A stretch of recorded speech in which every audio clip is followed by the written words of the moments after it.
A 27-year-old man died after being shot during a large gathering in Kalamazoo on Saturday night.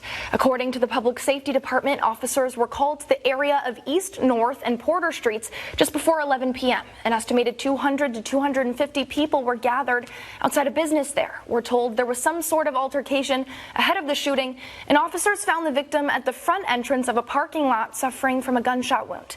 He was taken to a nearby hospital where he later died. Police are now asking witnesses to come forward. The Calhoun County Sheriff's Office is investigating after a man was hit and killed by a train. The incident happened just after 7 o'clock Saturday evening in the city of Springfield. We're told deputies discovered the 43-year-old's body beneath the train. Their name is being withheld until family is notified. The investigation is ongoing. Continuing coverage on the natural gas outage in Allegan County. Michigan Gas Utilities says they've either restored services or visited more than 60% of customers, and their plan is to connect with everyone affected by the end of Sunday. Dozens of utility crews from across the Midwest have been going door to door since the MGU pipeline lost natural gas service on Wednesday afternoon. At its peak, an estimated 50 to 100 customers in parts of Saugatuck, Fenville, and the Douglas areas were affected by the outage. That was caused by a contractor working for the Michigan DNR who unintentionally struck the high-pressure gas line while working on a separate project near Fenville. The utility hopes to have service restored for everyone very soon, and they're continuing to urge customers not to try to turn their own natural gas service on, which is unsafe. The Western Michigan Broncos, for the first time ever, took home their long-awaited championship trophy. And now their welcome home as the NCAA Men's Hockey National Champions is filled with hundreds of fans just proud to be Broncos. Go Broncos! And the Broncos did go. In fact, they went all the way. It's so cool to see their, all their hard work kind of manifest in this. It's been amazing for them. I'm so happy for them. In the battle for the men's hockey NCAA National Championship title, the Broncos bested Boston 6-2. Did you lose your voice from cheering last night? Absolutely. Yeah, totally gone. Was it worth it? 100% worth it. Yeah, they deserve it. Their well-deserved national championship is the first ever for Western Michigan hockey. I feel like it doesn't feel real to a lot of people yet. This win is a victory for Western alumni. We started coming to hockey games when we went to school here in the late 80s. For current Western students. We've gone to every single home game and we've never been more excited for our boys. And for future Western hockey players. Who wants to play hockey here? Me. You do? Yeah. Yep. Director of Athletics Dan Bartholomew says this is Western's moment. This is for our alums, our fans, and everybody who has put their blood, sweat, and tears into this program. But Buster Bronco also made it his moment. Love it!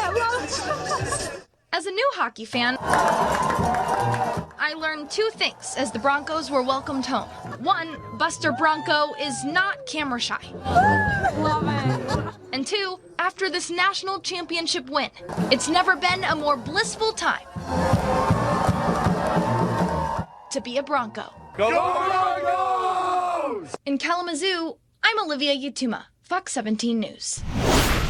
Hats off to Rory McIlroy. After what could have been another major collapse for the former #1 golfer in the world, he finally won the Masters and now takes his place in golf history as the 6th player to claim the career Grand Slam.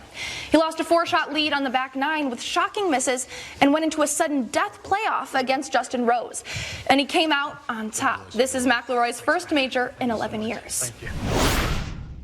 Working from home became the norm during the pandemic, and it's caused a ripple effect. Office vacancy here in downtown Grand Rapids has gone from 9 to 15%. It's why one West Michigan developer is offering a different kind of work-play experience. An old brick building packed with history. This was the largest furniture factory in the world 100 years ago. It was the Berkey and Gay Furniture Factory. This is the Boardwalk Condominiums. We like to recycle buildings. And it's come a long way from just supplying furniture. There's 256 residential condominiums that comprise about 2/3 of the building.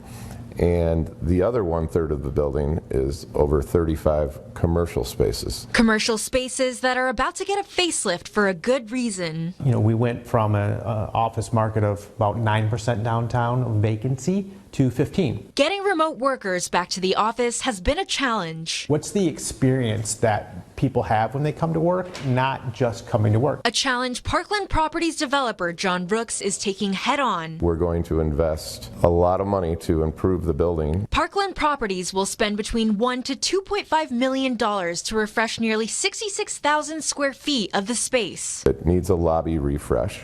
The bathrooms need to be remodeled. There's a lobby downstairs that's getting remodeled. All part of the plan to make the Boardwalk condominiums a place to work and play. We have 10 amenities that nobody else has. We have the clubhouse that we all share. We have the game room. We have the fitness center. We've got the pool and the jacuzzi that's open year-round, the rooftop deck, the hair salon, the massage therapy. At an unprecedented price. We're going to be able to offer a rate of $7.50 triple net to the people that take some of the larger spaces. Elevating the neighborhood. This is a revitalized neighborhood, and there's a lot of investment, not just John, but Corwell and others that are investing. And keeping a little part of its history alive. We're just proud that we can keep these pieces of history as a legacy, and they'll outlive myself and many generations. In Grand Rapids, Alina Howder, Fox 17 News. Ferris State has won a lot of national titles in a lot of different sports, but the Disc Golf Club has had as much success as anyone. We introduce you to them and tell you how they dominate. That's coming up next. You're watching Fox 17, part of the Scripps News Group. President Trump is clarifying the status of U.S. tariffs on electronic devices like smartphones imported from China. He wrote on social media Sunday that nobody is getting off the hook for unfair trade balances and trade barriers, especially China, which the president says treats the United States the worst. The president said there was no tariff exception announced on Friday. Commerce Secretary Howard Lutnick also tried to clear up any confusion caused last week when Customs and Border Protection issued a rule sparing some high-tech items from the president's reciprocal tariffs. Lutnick said smartphones, computers, and some other electronics will come under separate tariffs, along with semiconductors that may be imposed in a month or so.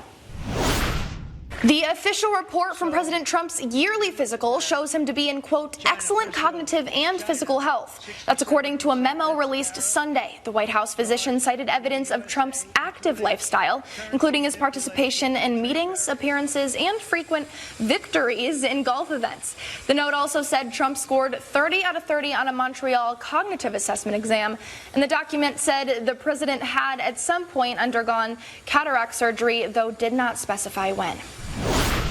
The helicopter tour company whose sightseeing chopper crashed in New York last week, killing 6 people, is shutting down operations immediately. The FAA said Sunday that it plans to launch an immediate review of New York Helicopter Tour's operating license and safety record. The move came hours after Senate Minority Leader Chuck Schumer called on federal authorities to revoke this company's operating permits. The sightseeing helicopter broke apart in midair and plunged into the Hudson River on Thursday. 6 people died, including a family of 5 visiting from Spain, and the pilot, a Navy SEAL veteran. 6 people are dead after their small plane crashed in upstate New York. The plane crashed Saturday into an open field in Copake, some 50 miles south of Albany. The FAA said the plane was headed to the Columbia County Airport when it went down. It is unclear what happened. The National Transportation Safety Board and the FAA will investigate. Pennsylvania Governor Josh Shapiro and his family were forced to evacuate an apparent arson fire Sunday morning. State police say they're investigating an alleged arson at the governor's residence in Harrisburg, and a suspect identified as 38-year-old Cody Balmer has been arrested. The fire caused a significant amount of damage. Shapiro and his family were safely evacuated from the home by state police, and no one was injured.